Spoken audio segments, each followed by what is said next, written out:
Kêu gọi Quốc hội Hoa Kỳ giúp người dân Việt Nam.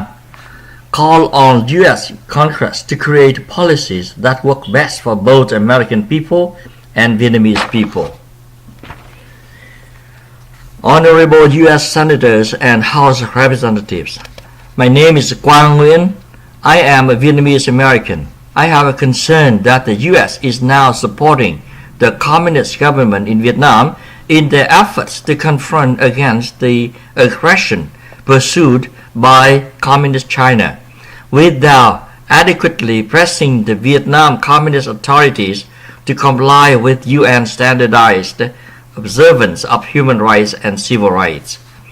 We Americans should bear in mind that the Vietnamese people have been suffering from the communist tyranny for too long, that they have been desperately fighting for freedom and democracy for decades, and that they relied on the Americans to help liberate them from the communist oppressors and the Chinese invaders at the same time. A democratic Vietnam is not only good for the Vietnamese people, but also good for all peoples all over the world, thus helping transitioning a Vietnam of tyranny to a Vietnam of democracy surely means serving to the best interests of the humanity as well as that of the Vietnamese people. By the way, I recently initiated a political party named Dân Việt, or Viet Democratic Party, to promote democracy awareness, to encourage people to initiate political parties, and to recruit democracy activists to join Dân Việt. More and more Vietnamese democracy activists have overcome their fear of being persecuted and started to advocate for democracy. I'm writing this to let you know what I'm doing as a U.S. citizen, but at the same time a Vietnamese democracy activist, and call on you to create policies that work best for both American people and Vietnamese people, not for the corrupt communist leaders who are exploiting and oppressing their own people. Thanks for reading my concern and considering my call.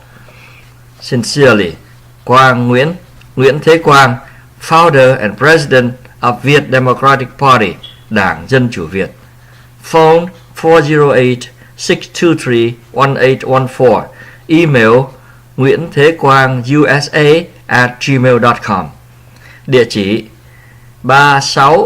3637 Snell Avenue, 157, San Jose, CA 95136, USA, February 22nd, 2015. Chính phủ Việt Nam Cộng hòa lưu vong kêu gọi Hoa Kỳ giúp đánh Cộng sản. Liberate Vietnam from Red China's bondage, please. By Quang Nguyen on Sunday, February 7, 2016 at 11:45 a.m. To U.S. President Barack Obama, U.S. Senators, U.S. Representatives, U.S. Supreme Court Justices, from Nguyễn Thế Quang, Quang Nguyễn, founder and president of the Republic of Vietnam Government in Exile. Subject: Liberate Vietnam from Red China's bondage, please. In the name of the people of the Republic of Vietnam, I, President of the Republic of Vietnam Government in Exile, would like to request that the government of the United States of America have the U.S. forces come to South Vietnam and drive the communists out of our country to liberate the Vietnamese people from Red China's bondage. They have occupied our land illegally for 41 years and caused numerous crimes to our people. Please help us chase away the Chinese communist invaders and their Viet Cong puppets out of South Vietnam. The communists violated the Accords of Paris Agreement of 1973, attacked and occupied South Vietnam. Their occupation is illegal. The people of South Vietnam are against the occupation of Red China and its Viet Cong puppet regime. Some of us could manage to flee to freedom, but most of us are still in bondage. Again, we the people of South Vietnam would like the USA to come to South Vietnam and liberate us from the domination of Red China and its Viet Cong puppet regime. Thank you very much. Sincerely, Nguyễn Thế Quang, Quang Nguyen, founder and president of the Republic of Vietnam Government in Exile. Postal address 3637 Snell Avenue, space 157, San Jose, CA 95136. Email nguyenthquangusa@gmail.com. Phone 408-623-1814. February 7, 2016.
Nam Bắc Trung, trên trời xanh